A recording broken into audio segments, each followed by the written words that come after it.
I recently 100%ed Monster Hunter Wilds solo, and I'm going to go through every achievement, split into tiers, giving some tips and context for some of the achievements along the way. A good amount of the achievements are self-explanatory and or completable just through normal gameplay, but you might learn something along the way. First tier are story achievements, starting from low rank all the way up to HR 41 in high rank. For low rank, we have Windward Lands, Shadow in the Downpour, Guardians of the Forge, and Bringer of Harmony. And for high rank, we have New Ecosystems, A Bitter Environment, Beyond the Black Wings, and One Corner of the World. The next set of achievements are ones that are generally completed by the time you reach HR 41 just through normal gameplay. We have Ride or Die Companion, Hunter Assassin, The Bigger They Are, and Giant Crown. Customizing your Sacred is probably a feature you played around with at least once after unlocking it. Doing a sneak attack and a mount on a monster are two combat features that by the time you reach HR 41 you've probably done at least once. And getting your first gold crown is guaranteed during the Alpha Doshiguma quest in low rank. The hunt is on, and let the investigations begin. You will have certainly gotten early and high rank as you were grinding HR to progress. Hit 'em where it hurts and a true hunter is never satisfied are easily obtainable through normal play. Monster PhD is for hunting every monster at least once.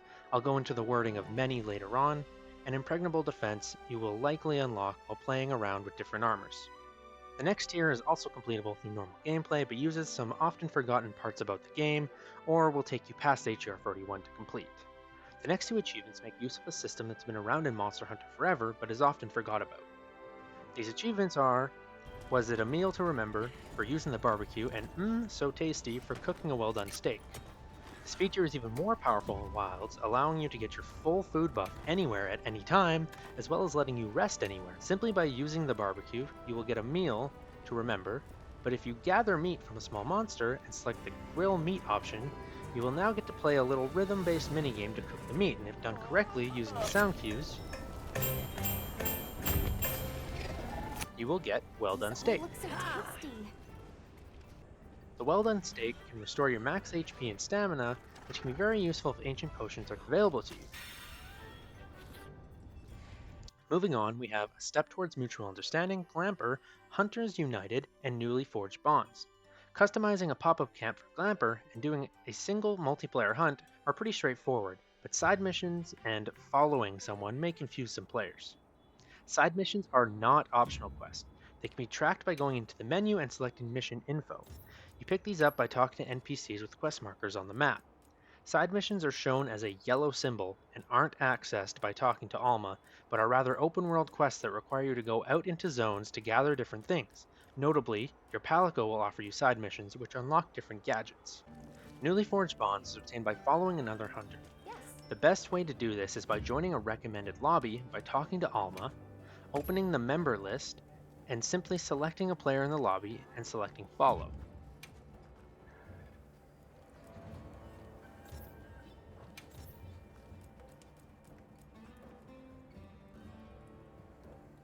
Continuing with this set are some you will likely complete much further past HR 41. These are Someone Worth Following, Monster Slayer, A Legacy Restored, Campmaster, Power is Everything, and Bourgeoisie Hunter. You are probably already hunting monsters with your Palico out, so this will come with time, as will hunting 100 monsters. A Legacy Restored you will get once you have unlocked the Rarity 8 Ardian parts from quests above HR 41. If you haven't yet, placing pop-up camps can be very useful not just for hunting, but for gathering and collecting crowns or endemic life. There are some very good safe locations around every map, and I recommend utilizing them. Crafting 5 different Rarity 7 weapons comes with messing around with different weapon types or even just from your selected weapon. And getting 1 million money will also just come with time and hunts. Finally, wrapping up this tier is Seasoned Hunter, Top of the Food Chain, Capture Pro, and Established Hunter. These are very obvious to obtain as long as you are playing in the post-game. Top of the Food Chain is actually a hidden achievement, and although there aren't many good ways of tracking many of these achievements, a good source is by using the Large Monster Guide, and simply counting the number of hunts on the apexes you have and adding them together. You can also do this with captures and even fishing achievements later on. Moving on now to the slightly more out of the way achievements, ones you probably won't get through normal gameplay, but aren't too time consuming to go out and grab. Miniature Crown, A Keen-Eyed Observation, Angling for a Bite, East to West, A Hunter Never Rests, and Hunters United Forever. Miniature Crown and Keen Eye will go hand in hand assuming you haven't inadvertently hunted a mini crown already. Unlike the gold crown, a mini is not guaranteed. You will go out, use the binoculars to check the monster size, and hunt them if they are a crown. Catching your first fish can be completed while doing the Hunter Never Rests, as there is a whole fishing quest line to complete. 30 side missions seems like a big investment. Many of them will give certain unlocks though, and completing 100 multiplayer hunts is simply as advertised. I caught a shooting star, monster squid hunter, gossip hunter, and a prize held high. All four of these could use a little more explanation, so we'll start with shooting star. You'll want to start in the plains, in either the plenty or the fallow, and at nighttime. Catching the sand star is also a side mission, so you may want to save this until then.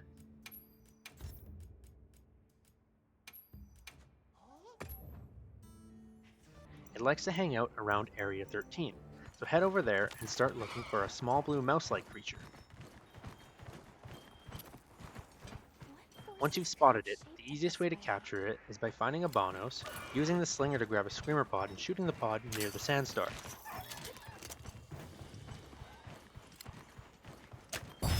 This will give you plenty of time to equip the net and check this one off the list.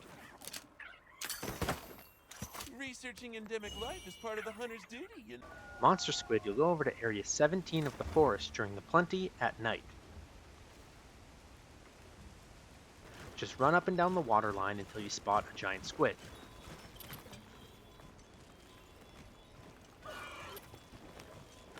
If you've completed the fishing missions, you'll be able to equip the tentacle jig. That'll help you catch squids. From here, you just cast the line out, get the squid on the hook, and play the fishing mini game that you learned during the side missions.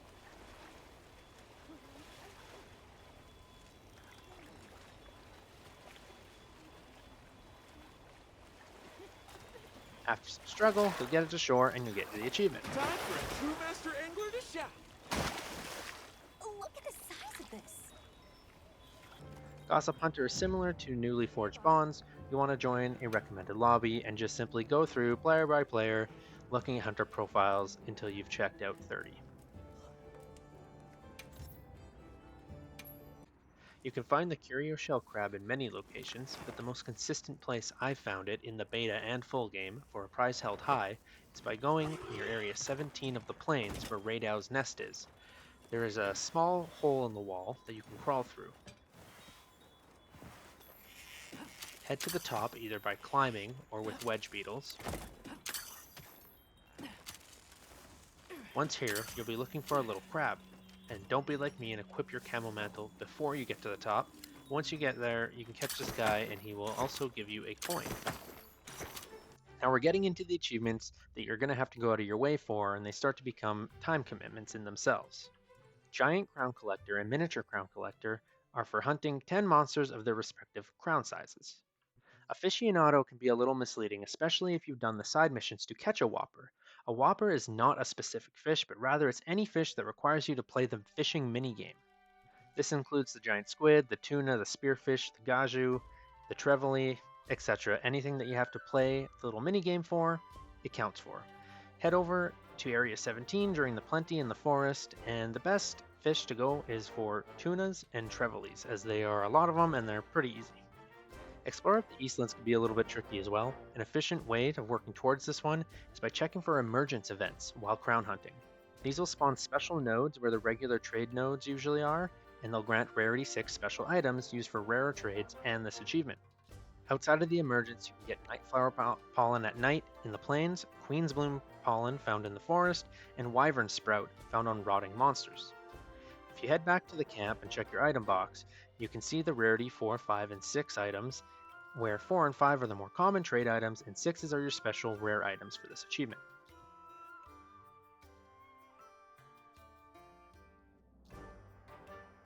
Now for the final big commitments of the 100%, Giant Crown Master and Miniature Crown Master, of course for collecting every crown. A few important notes about these. Base Wilds has 29 monsters, however, Jindahad, Zoshia, and Guardian Arkfell do not have crowns, meaning these achievements are unlocked after 26 crowns of each size. The wording of many in these achievements I believe to be tied to 26 crowns needed, meaning that once more monsters are introduced through title updates, 26 will still be the milestone for this achievement, despite there being more monsters in the game. There are a few methods for farming crowns that I won't go into detail about here, but they are the Arena Reset and the Zone Reset. Resetting these areas will keep the same monsters at the same threat levels but will change their sizes, meaning you can reset zones indefinitely since time will not be passing as you will be quitting to the main menu without saving. The arena, however, you will be limited to the 20 or so minutes that a monster remains there. Alternatively, you can save crown monsters as investigations and join crown lobbies, where everyone is sharing crowns, and this can be done pretty quickly. I personally chose to do it solo, but however you wish to complete these is up to you. Lastly is Eastward Wings for completing all other achievements. I actually lined this up with my final mini crown and my final Apex hunt for a big triple achievement drop. I invited my friend that I co op the story with and made a little event out of it. That is a rundown of how to complete every achievement in Monster Hunter Wilds. I did this solo, while information was still being accumulated online, so a lot of this is just from my own experience. Plenty of guides exist now, but sometimes visual explanation can go a long way. I hope something in this video helped in your 100% journey, and thanks for watching.